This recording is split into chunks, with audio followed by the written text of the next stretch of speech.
Good morning, everybody. So sorry about the delay. If you know what anything, if you got to drop off kids, I had to drop off my son. So I apologize for the delay, but I am here now. There's no delay in the conversation that we are going to have today. It's going to center around the receivers. It's going to center around Ryan Wingo. I've got a ton of information to give you, lots of topics to really get into. So come on in, pull up a chair, and say what's up. Good morning to everybody who's here in the chat. Good morning to you, Stephanie. I saw you on Next Door.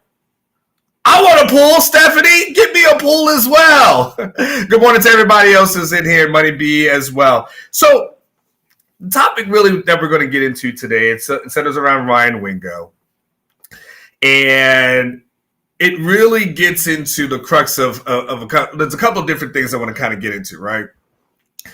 And, we just saw just the other day that Texas went ahead and got themselves a defensive tackle to get him out of the portal. And obviously we're talking about Hero Canoe. And of course, huge pickup, big pickup, obviously, for Texas, because that's a position of need. Now, the interesting thing, as you think about it, right, is that, and one of the things I've talked about, is that last year there was a position of need, and Texas went out and addressed it in the transfer portal. And aggressively, by the way, addressed it in the transfer portal. And we haven't seen that as much this year. Really haven't seen it as much at all. And good morning to you, Tommy. Hey, the basketball game was closer than I thought, but the ending obviously was definitely disappointing. Texas definitely did have an opportunity to win that. So I do agree with you, Tommy, on that one. So we didn't and it was kind of sucks. But I was with you. I did watch that game last night as well. And so the thing that I've kind of have been talking about and kind of kicking the tires about behind the scenes is being like, all right, well, what's going on with the receiver position? Because as it stands, Ryan Wingo is going to be a guy that Texas leans on heavily this season for a variety of different reasons. But he's going to be a guy that they lean on. And good morning to you, Paul. Good morning to you, Money B. Everybody else who's in here. Good morning to everybody. I see y'all all. Come on in, Chris Bennett, all those kind of things, right? So anyway, I asked somebody recently, someone behind the scenes, I said, like, why have you guys been a little bit more apprehensive about entering the transfer portal and getting a receiver this year as opposed to last year, right? I kind of wanted to kind of get, the idea of that. And let me give you, there's a couple of different reasons. Let me go. y'all are so funny. Y'all talking in the chat. I love it. I love it when y'all talk amongst yourselves. It's pretty funny. And then when you think about like last year, there was a sense of urgency. And the thing that Sark had said a lot, prior to last season was like, look, we just got guys who just don't have a lot of experience. And Sark was not really comfortable entering last season with a bunch of guys who may have talent on paper, but didn't have a lot of experience. Well, I said to myself, okay, well, the same rules should apply this year, right? Like, it's the same thing. You got a bunch of guys with talent on paper, but you don't have the experience. Why are you not leaning into the portal and going as hard in the paint as you did last season? And just so as you kind of a refresher, Texas goes last year to get 3 guys out of the portal, right? They get Isaiah Bond, Matthew Golden, Silas Bolden, right? And that's supposed to be the thing that kind of is supposed to be kind of the cure-all for everything. Now, here we go. They've got 5 guys gotten.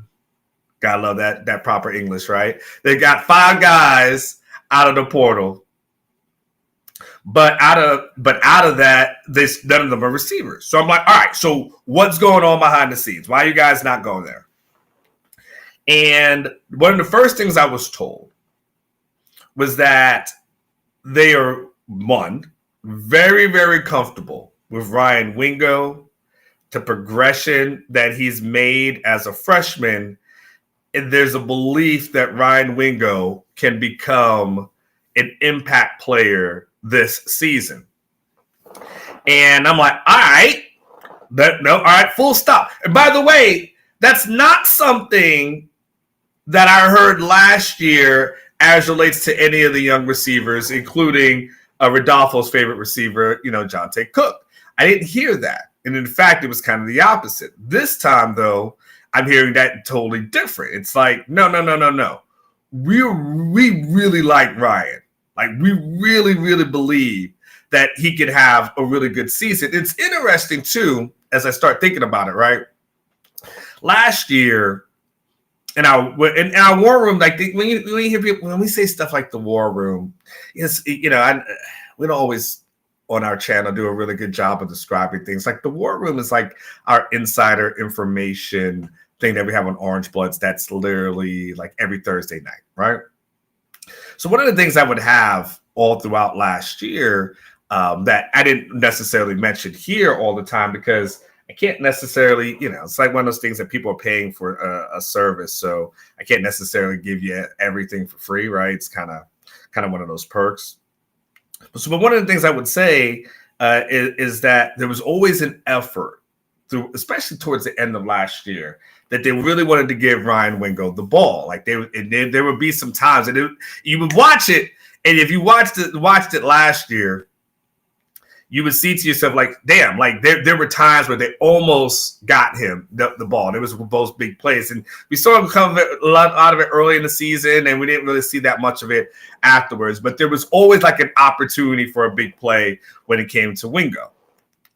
And so they believed that with Arch there and with Ryan, that could be really potent, deadly combination going into the season.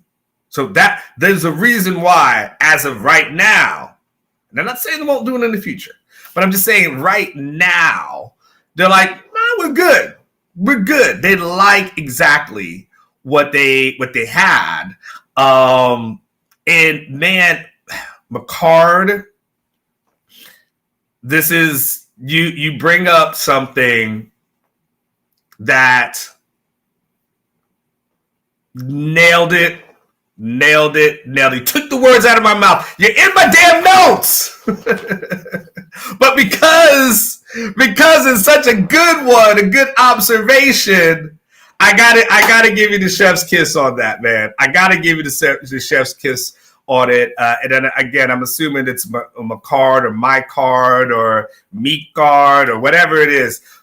That's the other thing that they told me is that totally different situation because Ryan actually played a lot and contributed a lot. So because he actually played a lot and contributed a lot, we feel really good because he put out good film out there as well, right? And there's a lot of things that you have to do behind the scenes, right?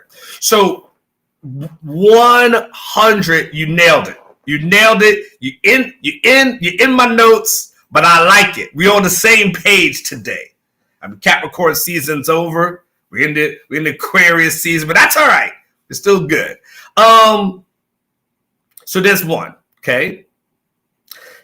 There's a second component to this, okay? That I want you guys to file away for future use. I'm just make you guys the smartest freaking fans out there. That's the goal, at least. Is that two,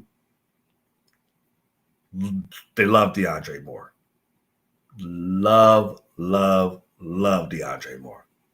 And they said, look, didn't have as much of the impact as we had wanted because he was injured a lot of last season. But when healthy, they feel like Ryan Wingo, DeAndre Moore, killers. That's the hope. That's the belief. They believe, and again, they feel like Arch can have a really good rapport with both of those guys. And so because of that, now again, they're like Wingo, love more when, and you'll get him back healthy, right? I mean, and he came back, towards the end of last year, and we saw a little, we saw kind of that those flashes of the things that we know that he can do. And so there is that, right? So you got those two things: loving Ryan Wingo, loving DeAndre Moore, especially the speed portion of it. And then there's another portion of it as well, which is, and I'm going to get to this in a second, which is they felt like when they thought about last season, okay, 2024, of the guys they got in the portal, we're going to break this down in a second, in a little bit, right? But the guys that they got in the portal, one guy had an impact, which was Golden.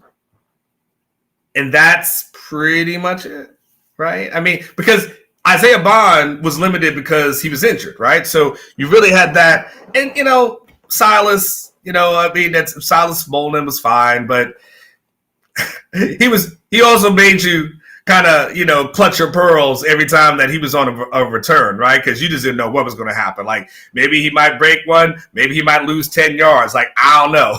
You just didn't know what was going to happen with him on a return game, and he never really had an impact in the receiving game, right? So the thought process was, we're not really replacing. We got this far. What we have to replace going into next year isn't some bar that's so high that we're looking to ourselves and saying, like, how the hell do you replace that guy, right? Like last year, we went into it and we said to ourselves, well, how the hell do you replace Tavondre Sweat and Byron Murphy, right? The bar was high, right? And then Alfred Collins and Vernon Broughton come along, they do their thing. You say, okay, thank God, right? And now we're probably saying the same thing about the defensive tackle room again, right? We're like, I ain't gonna, and hopefully we just do this year after year. Just hopefully, just year after year, we just say to ourselves, all right, how are you going to replace this? And then Sark finds a way, right?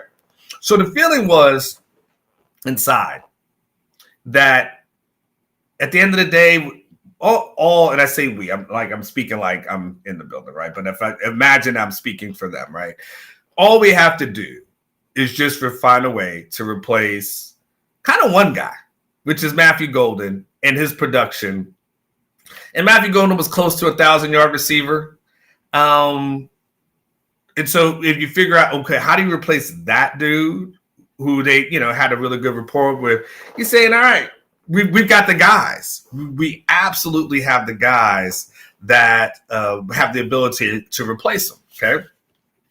So you have that. And now let's go back to the portal thing that I was kind of alluding to. Because this became part of the honest conversation, right? Because I think everyone falls in love with the portal. The portal is kind of like signing day, right? Everyone's a winner, right? You never hear anyone on signing day say, you know what? We just didn't get the guys that we wanted. So half of these guys are going to suck. We just, like, no one says that, right? Everyone's a winner on signing day. Like, everyone's a winner on signing day, the same way that everyone's a winner on draft day, right? And everyone's always a winner in the portal, right? Everyone wins on that day, right? You assess it later on. In the portal, you can assess a little bit sooner than, recruiting classes, right? Recruiting classes take about 3 years before you actually know where it is. The portal, you can figure out pretty quickly, did someone, because your portal guy is supposed to have an instant impact. And one of the things that it was an interesting, transparent conversation that I had was that the thought process was like, man, the day is done, and we look at what Texas has done in the portal from the receiver standpoint, hasn't really been that spectacular. I'm like, okay, let's talk about this, right? So let's break it down. So 2021, that Texas doesn't get anybody in the portal. I kind of alluded to this a little bit yesterday. I told you guys I was going to talk about this. So we'll get it. This is the deeper conversation that I alluded to if you saw the show yesterday. I think that was towards the end of the show. 2022, they go Ajay Hall, Isaiah Nayor, Tariq Milton. Ajay Hall got more famous for trying to remove a boot off of his car while he was here at UT.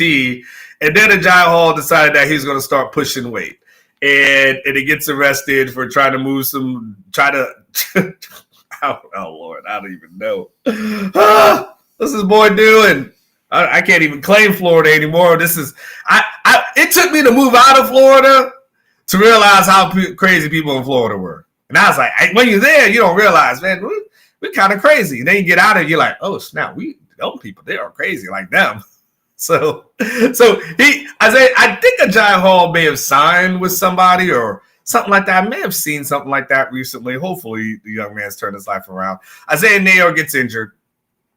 I think he eventually goes over to Tennessee. And then Tariq Milton, it kind of was what it was as relates to him. And in that 2022 class, even though he wasn't a receiver, but I'll just throw it in there just for a point of emphasis, you also had Jaleel Billingsley from a tight end position. So you look at 2022 and you say to yourself, sad man. That's hilarious. And then you say to yourself, 2022, there was really not much to write about, right?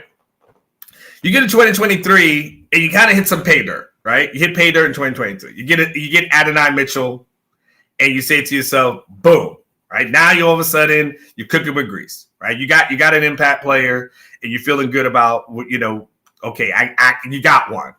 And then last year happens. Bond is injured. Golden has an impact. Silas Bolden is, just a guy.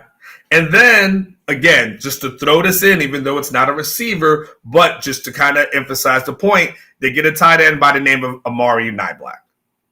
So when you really look at it over the last 3 years from the transfer portal as relates to receiver, you're looking at Adonai Mitchell and Matthew Golden as kind of like the biggest acquisitions. And that's out of, and if I include tight ends in this equation, like I'm just going to include tight end just for a point of emphasis, that's out of like 9 guys. So the thought process now is like, okay, listen, got it. We may need to worry about and developing the guys that we have on campus. Because we've tried this portal thing, and it looks, some of these guys, they look good on paper, but they haven't necessarily just really hit you and kind of developed into the thing that you would want them to develop into, right? Again, this brings us back to like a Ryan Wingo, because now all of a sudden they said, like, you know what? We got our guys. We good. And here's the thing. We already saw what he can do, the flashes of it. And again, the productivity. And now if we can just get him the ball, we'll be okay. Right? And there's another component that's going to make Ryan Wingo really special. So just hold on. I was going to tie this all in. Sometimes I do it like a sermon, right? And I'll do your setup here, and I'll trust me, it's all gonna come together. Trust me, I got you. Stephanie, I want a pool. Y'all ever get on Nextdoor? I don't know what it is. About Nextdoor, but seeing people in their first world problems, it's just hilarious to me. Like seeing people like, anybody see this cat? Like, not like a missing cat, right? But someone's like, there's a cat on my doorstep. Anybody knows whose cat this is? Like, I saw some kids. They were running. Like the Nextdoor is just so, it is just like, I'm like, man, what a world we live in where these are your complaints in life. Like, I just look at it and I just laugh. Anyway, so it's my guilty pleasure.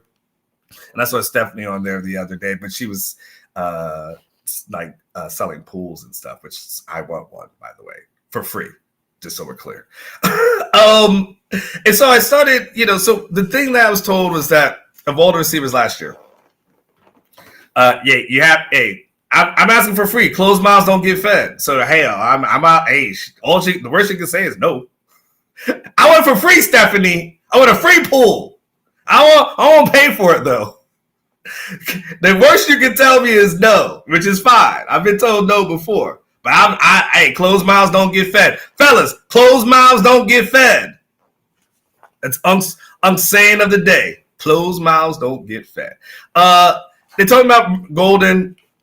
He had a hard transition, but ended up being kind of a standout for them because he went from more of an air raid offense to a pro style offense, but he was able to make that adjustment, right?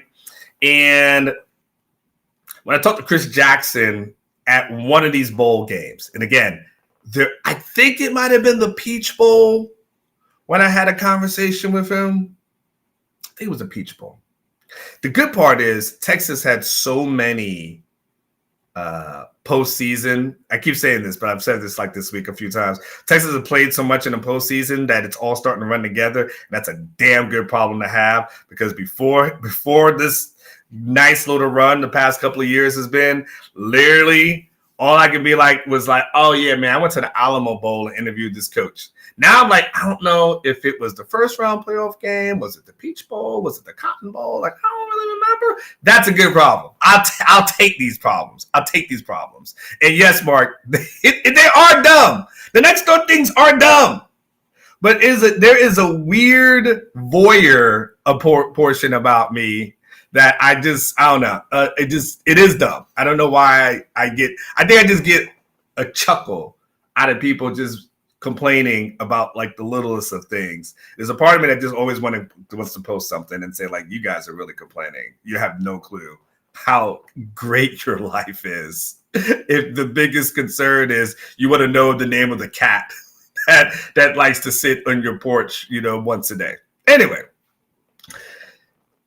as Chris Jackson had told me though that Ryan Wingo did a fantastic job last year. Sandman, shut up, Sandman. Shut up, Sandman.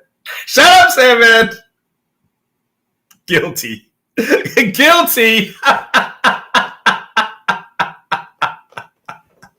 Ryan Wingo.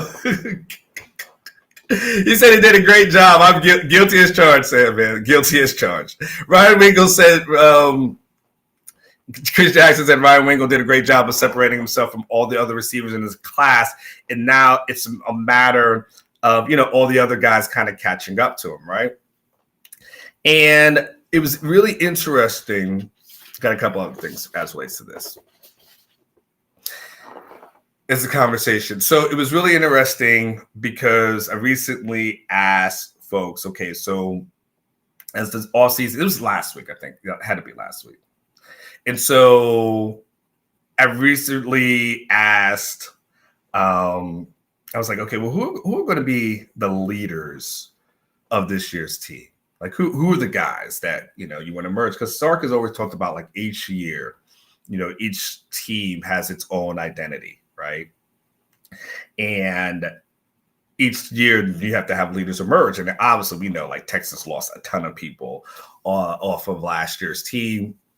And so every year is kind of a restart for everybody, right? So, but I was like, all right, but you lost a lot, like a lot of leaderships, right? So who are the guys that you're going to look towards? The first name that I found was interesting I was told was Trevor Goosby, and I mentioned Trevor a lot, and I don't want to turn everything into a daily Trevor Goosby show, but it's the young man deserves the praise, but they liked his work ethic, being able to come in, not as highly recruited, being able to work hard, basically exceed his rankings, and then of course he's a guy that looks like the starting left tackle for this upcoming season, right? So he was like the first guy that was kind of mentioned. And then they gave me another list of names, right? So this kind of all this is like in random order. So as I gave it to you, like how I say it is just don't put too much stock into it, right? So Michael Taft becomes an obvious name, right? Colin Simmons becomes an obvious name. Anthony Hill is an obvious name, and another person was actually DeAndre Moore. Again, right? I'm giving you Ryan Wingo, giving you DeAndre Moore. Like I'm setting the foundation for the off season for you. right? And just setting the foundation for the offseason of your expectations, right, of these things. And they also said, when I had that conversation, I said, okay, well, so you want DeAndre Moore to be a leader. So to view him as a guy, potential leader behind the scenes. Like, what does that mean when you say a leader behind the scenes? That's the person that everyone turns to. That's the person that is the veteran in the room. That's the person that maybe gets on the leadership council, like, those kind of things, right? And those things kind of emerge organically, and then the team will vote on it, this and that. But they're hoping behind the scenes that DeAndre Moore can be one of those people, okay? And they think, and they think he has that potential. But so I also said, okay, well, who are the players that Texas really needs to kind of develop into standouts this season? Now, again, this conversation was last week, okay? So, and I still believe everything to be true. The first name I was told was Alex January, defensive tackle. I talked about him a little bit yesterday, and especially if you didn't hear the show that I did with Catch. Catch kind of was in there. I talked a little bit about with Hero Canoe. I talked about Alex January, I think a little bit towards the end of the show. So if you didn't get a chance and you got some time today to kill on your walks or in the car, whatever the case may be careful on those roads. It's really wet out there. So somebody the other day, their car was like somehow must have spun into like a tree. And I'm like, for like Anderson Mill, like of all places. So y'all just be careful out there. Y'all be careful out there where y'all drive. If y'all know people can't drive, especially when it's raining. The second name that I heard was Ryan Wingo. Again, bringing it all back, right? The guy that they want to emerge this season. So there's a lot of thoughts and hopes as relates to him, right?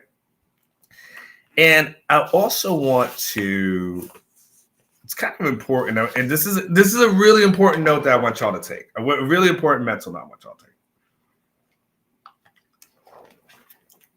That I typically will joke, right? I've joked a lot. And I've joked about Sark having a type, right? And everybody knows somebody that got a type, right? One of your boys, he's got a type that he sees, whatever. She's blonde, she's a Latina, she's brown, dark skin, light skin, whatever it is. Like, if you see this person, like small, big, thick, whatever, right? Your boy would love that, right? And ladies, you guys have, your friends who has a type, right? Usually like a brother who's bald, wears glasses, has a show every morning. A nice smile, good complexion, has 2 kids. Like, everybody got a type, right? I'm just joking. But we all know someone's got a type. So I've always joked about Sark having a type, right? And that he loves, as relates to receivers, that he loves that 6 foot, 170 pound kind of receiver, right? Super fast. I give him the next Xavier Worthy. Adonai Mitchell was a little bit bigger, but with of that ilk, right? And this is all going to come back to Ryan Wingo. And someone mentioned Parker Livingstone in there as well. Hold your seat for that one. But there's actually being a little bit more of a shift behind the scenes from the type of receiver that they actually are looking at and wanting to be on the field and wanting to recruit going forward. And okay, so this is what I did. I had my producer, Tyler, guy works behind the scenes, does a really good job. I had some clips of some interviews that I did in bowl season, right? Which, by the way, I don't know. I feel like I shared this on Orange Bloods. I can't remember. I'll be honest with you. So many things going on. If you're an Orange Blood subscriber, I haven't posted this on Orange Bloods, do not get mad at me. I promise I'll put it on there this weekend. But there was so much going on in the month of November, December, and January. I can't remember everything. I'm just gonna be honest with you. I can't remember everything that I reported. There's a lot. But there's a different type of receiver. And essentially what Texas now is looking at is that they want a bigger kind of receiver. Bigger, faster, stronger. Don't necessarily just need the speed component. The great part is that Ryan, I said, no, when I say don't necessarily need a speed component, what I mean is that speed and nothing else, right? It's the total package. And that's the thing about total package is that Ryan Wingo has the total package, right? He's big, but he's fast and he's strong.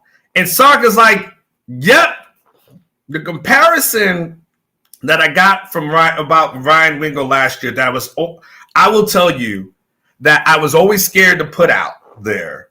That I was told this in the offseason, but I didn't say it because I was like, if I put this out there and he doesn't live up to it, I'll never hear the end of it. And I was like, hey, that is not my life. And that's not what I'm going to deal with. I'll tell you now. It's safer to say it now. The comparison that people had for him behind the scenes as a pro receiver was Julio Jones.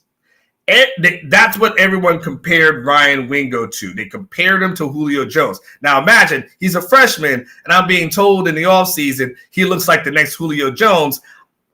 Come on. You know what I'm saying? You're going to be like, I like it, but man, if this guy doesn't ball out onward, you're an idiot, and we just don't want to listen to you no more. So I'm very careful, and also don't want to put the pressure on the young man either to have that comparison. But I feel like now it's a safe zone. I can say it right now. They compare him to a Julio Jones. That's what they think of as relates to Ryan Wingo. And you can start thinking about the receivers that they're going to have going forward. So what I'm going to do is I'm going to play this clip. I don't know how many minutes it is. Maybe 5, maybe 7. I don't know. It's going to be a combo. And again, I don't know. I don't know what order it's in. So I'll probably just narrate it a little bit. Part of it's going to be some of Chris Jackson. Some of it's going to be Sark.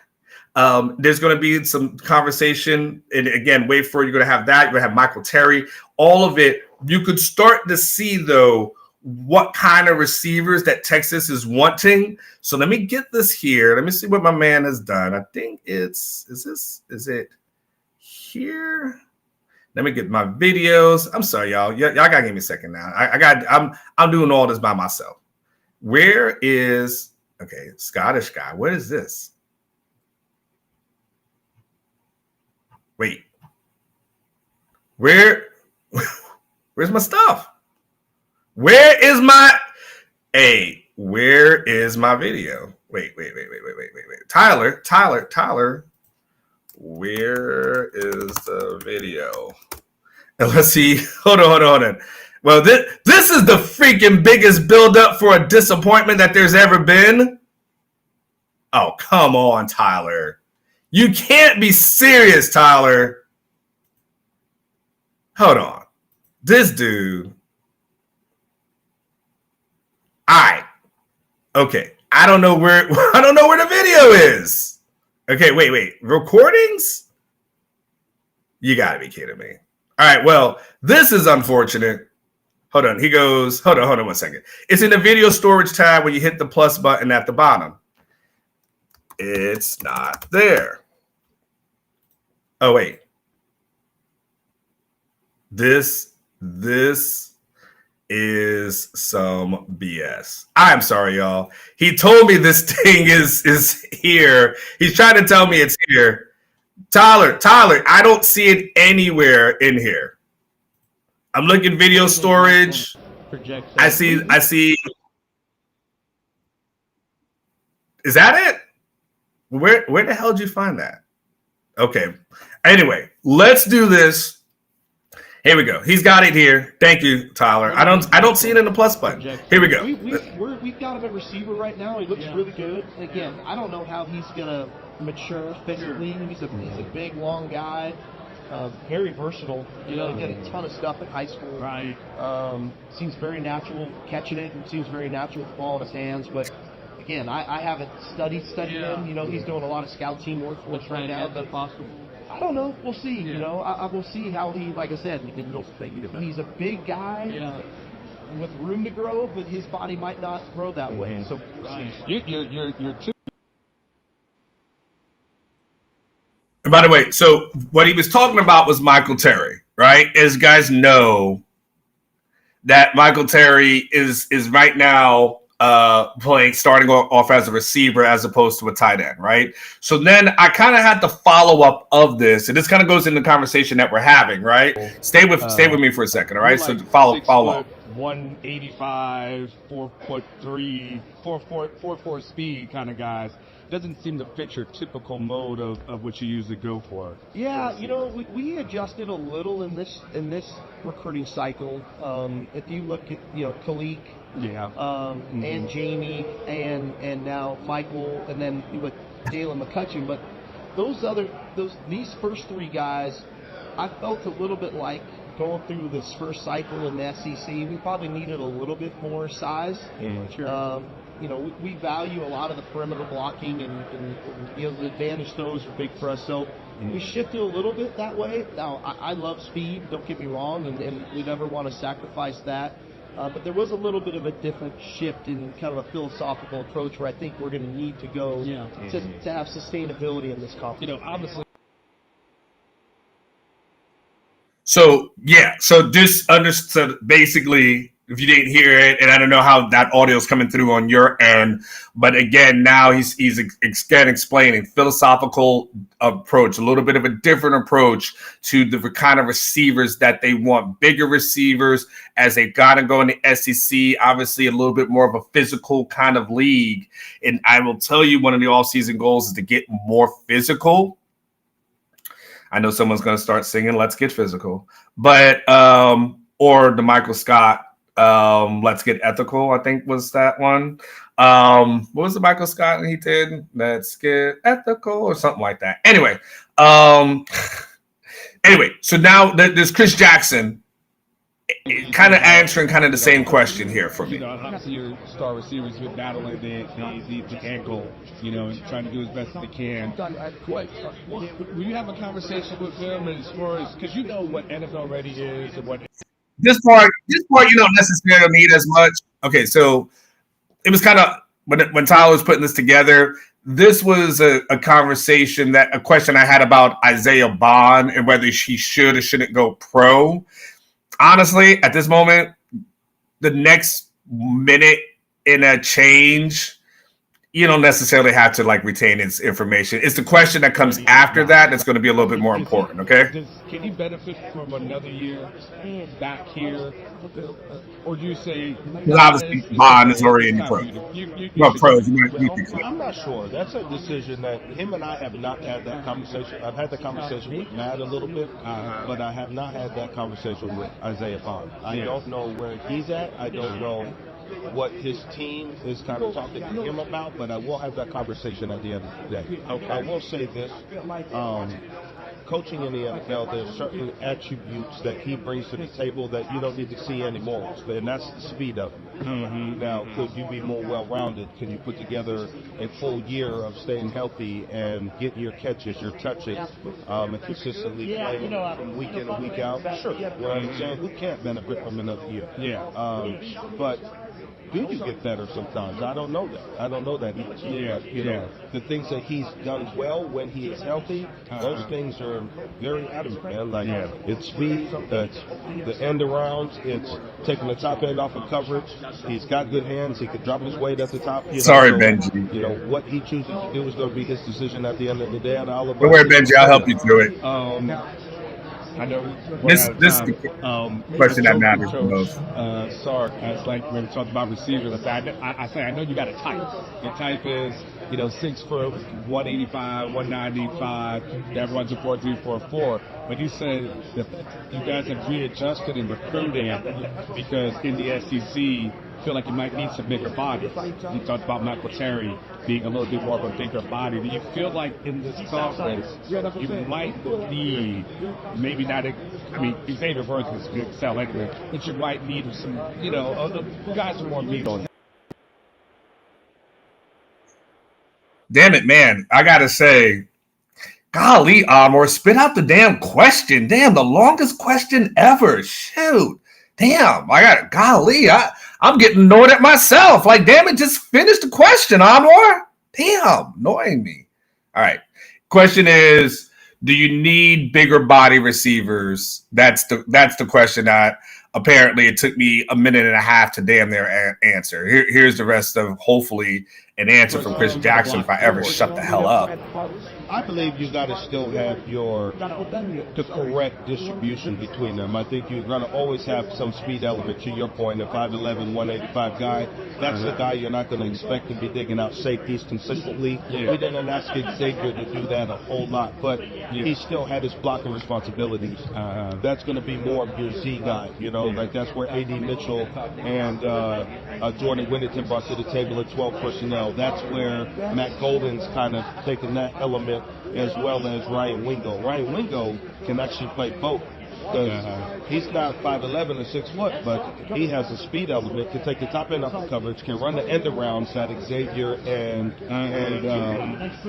Isaiah Bond can do, but he also A.D. Mitchell and I want to go back to that too. 12 personnel. That's where Matt Golden's kind of taken that element, as well as Ryan Wingo. Ryan Wingo can actually play both. Ryan Wingo, here we go. 5'11" or 6 foot, but he has a speed element, can take the top end off the coverage, can run the end arounds that Xavier and Isaiah Bond can do, but he also is a physical stature where he can dig out the safeties. I think there's a balance between that, but I think coach is on to something, man. I think because of the physical play of sometimes these boundary corners, that we play like Texas A&M, these guys are 6'3", 205 pounds, man, and the safeties playing, boundary corners, so you have to have a little bit of physical stature to you to get off the press, as well as they got the safeties up. So overall, okay, if you couldn't hear it, I apologize. If just I tried. I wanted to share it with you. Essentially, if you couldn't hear it, and I apologize if the audio wasn't as good. Hopefully you appreciate the effort. But it basically talked about, Chris Jackson was talking about basically having a more physical receiver who can get off the blocks, right? And again, as they're in the SEC and they start thinking about, okay, in this conference where you got to face these dogs, like we're going to go into the NFL draft, you're going to see finally, we're a part of a conference, right, where you're going to see, oh, snap, all these SEC guys who were drafted, right? And you're going to see it, list after list. You're going to see all these DBs, and they're saying to themselves, okay, this is the kind of guys that we need. And guess what? We have them. We have them on campus. We've got the Ryan Wingos. We've got, a Michael Terry, who's a young guy. You got Khalil Lockett, right? You got Jamie French, right? You've got your Parker Livingstones, right? You can go down the list. You got a guy like a DeAndre Moore, maybe not as big, as tall, but you still have him. All of a sudden, they're saying to themselves, we've got these guys. So right now, we don't have to super go hard in the portal to kind of replace them. We feel good about what we're recruited. Now it's just a matter of developing them. Now, last thing I'll say is, I do believe once we get to the spring, I'm still under the belief that Texas will probably get another receiver out the portal. I don't believe they're going to go through all of 2025 and not get one person. I do believe when it's all said and done, they'll get somebody. Okay, when the spring is done, and look, there's who knows, right? You just don't know who's going to go in, who's not going to go, and so on and so forth. But I believe they'll get one. But overall, the core of the team is here. The core of the team that you're going to be dealing with is already on campus. And Ryan Wingo becomes a very, very important component of it. And just know that behind the scenes, the expectation is that Ryan Wingo will have a phenomenal season. That's the hope, that at least. And now it's just up to the young man to make all of the progress that he needs to make in the offseason in order to make that happen. And Rex Charles, no, I totally no. You know what? Sometimes, Rex, when you say long questions means you don't know what you're asking. No, because I asked it already, right? So I asked Sark, the question. I asked that quick. for some odd reason, I just fumbled over my words because I knew exactly what I was getting at, right? So it wasn't that. That's not necessary. Now, sometimes that's the case. Wasn't the case in this one too. Typically, I feel like I ask good questions, but I can self-critique and say that question was way too damn long, and I'll make sure that doesn't happen again. All right, y'all. We good. And McCarty, if you ask him, just to finish that, if you ask me who my starting guys are, it's probably Wingo, Moore. Not quite sure who I would want to go with at that point. I don't know. Maybe Niblet at that point. I'm kind of looking here. Maybe Niblet becomes the guy. I don't know. No more, unless I put Niblet on another side. It's a fantastic question. I don't know if I put Livingstone in there. I'm not quite sure. I need to see how the freshmen develop. I can only give you 2 at this moment. I'm going to give you 2. I need to see how the freshmen develop at this moment because I like both of those guys. Right. I got to go. I think the recruiting show is about to come up, so I got to get the heck out of here. I'll be back tomorrow. Speaking of recruiting, I'm going to have somebody from Rivals talk to me about some recruiting stuff coming tomorrow. So y'all definitely be ready for that one. I hope you guys, again, stay safe on those roads. Remember what I always say, live each day like it was your last, because one day it will be. Y'all take care. Do something special for yourself today because you absolutely deserve it. Stephanie, give me a free pool because I absolutely